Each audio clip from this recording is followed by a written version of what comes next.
भारत में कदम रखते ही ऋषि सुनक ने भारत को तोहफा देने की बरसात कर दी है। चीन को लगा दिया है चार चमेट। दोस्तों, भारत के G20 में चीन अपने चीर हरण का तमाशा देख रहा है। G20 में मौजूद हर एक देश उसकी धज्जियां उड़ाता जा रहा है। एक दामाद के रूप में ऋषि सुनक भारत पहुंचकर तहलके पर तहलका मचा रहे हैं। उन्होंने भारत आकर जो कारनामा कर दिया उसे सुनकर आप सभी हैरान हो जाएंगे। दिल्ली आते वक्त फ्लाइट में मीडिया से उन्होंने भारत से रिश्तों को लेकर कुछ बड़े खुलासे किए। उन्होंने कहा कि मोदी के नेतृत्व में भारत चीन को कड़ी टक्कर दे रहा है। मोदी ने चीन का वो हाल कर दिया है कि आज वो दुनिया के सामने अपने मुंह दिखाने के लायक नहीं बचा। ऋषि सुनक ने पुतिन को लेकर भी धमाकेदार बयान दिया, जिसकी चर्चा हम आगे करेंगे। सुनक ने आगे कहा कि कहीं पर उन्होंने देखा कि उन्हें भारत का दामाद बुलाया जाता है। यह सब भारतवासियों का प्यार है जो मैं दिल से स्वीकार करता हूं। सुनक मानते हैं कि ये टैग उनके लिए बहुत ही स्पेशल है। सुनक की भारत यात्रा के दौरान उनकी पत्नी अक्षता मूर्ति भी साथ मौजूद थी। ऋषि सुनक की पत्नी अपनी सादगी के लिए पूरी दुनिया में मशहूर है। उनका कहना था कि भारत आना उनके लिए बहुत ही खास है। ये देश उनका खास नजदीकी है और बहुत ही प्यारा है। अक्षता मूर्ति ने आगे कहा कि भारत मेरे दिल में बसता है। मुझे यहाँ के लोगों से काफी प्रेम है। भारत में मेरे माता पिता भाई रहते हैं, इसलिए भी भारत बेहद खास है।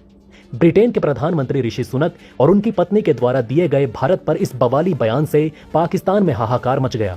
पाकिस्तान को समझ नहीं आ रहा कि आखिर उसके पड़ोसी देश का एक भारतवंशी अंग्रेजों को हराकर ब्रिटेन पर कब्जा कैसे कर चुका है। पाकिस्तान आज भी ब्रिटेन, अमेरिका और चीन का गुलाम बना हुआ है, लेकिन भारत डंके की चोट पर सर्वशक्तिमान होने का दावा ठोक रहा है। स्वामी विवेकानंद के बाद ऋषि सुनक ही वो महान व्यक्ति है जिसने दुनिया के पटल पर गर्व से कहा कि हाँ, मैं हिंदू हूँ, मुझे हिंदू होने पर गर्व है, मैं ब्रिटेन और भारत दोनों से प्रेम करता हूँ। G20 में आने के बाद ऋषि सुनक भारत को कौन कौन से बड़े तोहफे देने जा रहे हैं, इसकी चर्चा हम आपसे आगे करेंगे। टेबल पर हमेशा गणेश की मूर्ति और गोरक्षा की वकालत करने वाले ऋषि सुनक भारत में घुसकर एक के बाद एक धमाका कर रहे हैं, जिससे चीन और पाकिस्तान में कोहराम मचा हुआ है। चीन की कमर तोड़ते हुए हाल ही में ऋषि सुनक ने वन चाइना पॉलिसी को हमेशा हमेशा के लिए शमशान घाट पहुंचा दिया। अब माना जा रहा है कि मोदी, सुनक और बाइडेन मिलकर चीन के ताबूत को ठोकने जा रहे हैं, जिसके बाद चीन खुद ही G20 में अपना त्याग पत्र दे देगा। इतिहास में पहली बार एक भारतीय हिंदू अंग्रेजों का शासक बना है और अब वो नई दिल्ली में घुसकर भारतीय मिट्टी की सुगंध को दुनिया में फैला रहा है। इससे पहले जब भी कोई ब्रिटिश महारानी या राजा रानी भारत आते थे तो पूरे भारत को गुलाम के नजरिए से देखा जाता था। ऋषि सुनक ने जबरदस्त तरीके से पासा पलट दिया है और बता दिया है कि भारतीय सपूतों की पीठ में लोहे से बनी रॉक सॉलिड रीढ़ की हड्डी मौजूद है। मोदी से मिलते ही ऋषि सुनक ताबड़तोड़ फैसला ले रहे हैं। खालिस्तानियों पर लगाम लगाने के बाद उनकी नजर पीओके पर भी है। ऋषि सुनक दिल से चाहते हैं कि पीओके भारत का हो जाए और इस पर जल्द ही एक बड़ा फैसला हो सकता है। इस बात की पूरी संभावना है कि भारत आकर ऋषि सुनक अपने ससुराल भी जाएंगे। पूरा भारत उनका बेसब्री से इंतजार कर रहा है, क्योंकि उन्होंने अंग्रेजों का रिवर्स टेक ओवर किया है। किसी जमाने में अंग्रेज भारतीयों को आपस में लड़ाते थे और उन पर राज करते थे, लेकिन आज हमारा ऋषि सुनक उन्हें आर्थिक बर्बादी से बचा रहा है। एक तरफ से बड़ा ही परोपकारी काम कर रहा है। भगवत गीता पर हाथ रखकर यूके प्राइम मिनिस्टर की शपथ लेने वाले ऋषि सुनक हिंदू होने पर गर्व करते हैं और इस वक्त भारत पहुंचकर खुद को गौरवान्वित महसूस कर रहे हैं। मोदी से बात करके ऋषि सुनक अपनी ट्रेड डील को फाइनल करना चाहते हैं। बदले में उन्होंने पहले ही भारत को वीटो देने का ऐलान कर दिया है। ऋषि सुनक ने ऊंची आवाज में कहा था कि यूनाइटेड नेशन के अंदर भारत को परमानेंट सीट मिलनी चाहिए। G20 के बीचों बीच ऋषि सुनक ने जय श्री राम का नारा लगाकर पाकिस्तानी लाउड स्पीकर को डाउन कर दिया है। ऋषि सुनक के हर एक बड़े फैसले से पाकिस्तान में टीवी फूट रहे हैं। माना जा रहा है कि भारत आकर ऋषि सुनक बहुत बड़ा रक्षा सौदा भी कर रहे हैं और साथ ही उन्होंने कई अहम टेक्नोलॉजी भी भारत को दी।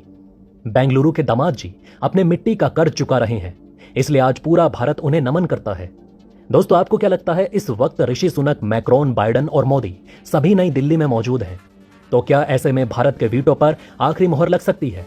ये सभी बड़े नेता चाहते हैं कि G20 के बीचों बीच मोदी और पुतिन के बीच एक फोन कॉल हो, जिसमें यूक्रेन युद्ध को लेकर कोई अहम फैसला हो सके। G20 के सारे बड़े नेता पीएम मोदी पर दबाव बना रहे हैं ताकि वो पुतिन से बात करके युद्ध रोकने में निर्णायक भूमिका निभा सकें। G20 के सभी नेताओं को पीएम मोदी से काफी उम्मीद है। चंद्रयान की सफलता के बाद दुनिया भर के नेता मोदी को अपना गुरु मानने लगे हैं। सुनक का कहना था कि वो भारत में हो रही G20 समिट में एक एजेंडा लेकर आ रहे हैं। उनकी कोशिश होगी कि वैश्विक अर्थव्यवस्था को स्थायित्व दिया जा सके। उनके इस सपने को सिर्फ पीएम मोदी ही पूरा कर सकते हैं। वो इस दिशा में प्रधानमंत्री नरेंद्र मोदी, अमेरिकी राष्ट्रपति जो बाइडेन और दुनिया के तमाम नेताओं से बातचीत करेंगे। रूस यूक्रेन वॉर को लेकर उनका कहना था कि वो हमेशा से यूक्रेन के हिमायती रहे हैं उनको लगता है कि रूस का हमला पूरी तरह से गलत है। ब्रिटिश पीएम ने कहा कि अपनी हरकतों की वजह से रूसी राष्ट्रपति व्लादिमीर पुतिन फिर से अंतर्राष्ट्रीय मंच पर नहीं दिखेंगे और आज उनका पिछलग्गू चीन भी मुंह दिखाने के काबिल नहीं बचा है। उनको अपना चेहरा छिपाना पड़ रहा है। वो अपने महल में रहकर तमाम सच्चाई से मुंह चुरा रहे हैं। वो अपनी ही दुनिया में कैद होकर रह गए हैं। उधर सुनक के प्रवक्ता ने कहा कि ब्रिटेन की कोशिश होगी कि वो भारत को रूस के विरोध के लिए तैयार करे। हालांकि भारत के लोगों को लगता है कि ऋषि सुनक भारत और रूस के बीच में दरार पैदा नहीं कर पाएंगे, क्योंकि ये दोस्ती पिछले कई दशकों से परवरदिगार की तरह अड़िग है। ऋषि सुनक ने आगे कहा कि हमारा प्रयास होगा कि हम जब कभी भी पीएम मोदी से मिलें, उनको रूस के विरोध के लिए तैयार करें। भारत दुनिया का सबसे बड़ा लोकतंत्र है। रूस पर वो कारगर दबाव डाल सकता है। साथ ही ऋषि सुनक एक खालिस्तानी आतंकी को भी रिहा करने के लिए भारत सरकार से गुजारिश कर सकते हैं। भारत की जेल में बंद जगतार सिंह जोहेल की रिहाई के लिए ब्रिटेन में मांग उठ रही है। G20 समिट के लिए भारत आ रहे ऋषि सुनक से ब्रिटिश सांसदों ने मांग की कि वो पीएम मोदी से मुलाकात में जोहेल की रिहाई की बात करें। ब्रिटिश मीडिया के मुताबिक करीब 70 सांसदों ने जोहेल की रिहाई के लिए बात करने की अपील की। इन सांसदों का कहना है कि जोहेल को गलत तरीके से गिरफ्तार करके जेल में रखा गया है। जगतार सिंह जोहेल के परिवार का कहना है कि वो एक ऑनलाइन एक्टिविस्ट थे। वो एक मैगजीन के लिए काम करते थे और एक वेबसाइट के लिए डाटा जुटाते थे, जिसमें भारत के सिखों पर कथित अत्याचार का मुद्दा उठाया जाता था। जगतार सिंह जोहेल को लेकर भारतीय एजेंसियों का कहना है कि उसने खालिस्तानियों को फंडिंग करने में मदद की थी। ऋषि सुनक से पहले भी 2 ब्रिटिश पीएम जगतार सिंह जोहेल की रिहाई का मुद्दा उठा चुके हैं, लेकिन भारत ने कोई जवाब नहीं दिया। दोस्तों, इस पूरी खबर पर आप अपनी राय हमें नीचे कमेंट में लिखें। चैनल को नीचे लाल बटन दबाकर सब्सक्राइब करें और नोटिफिकेशन बेल आइकन दबाना ना भूलें। धन्यवाद।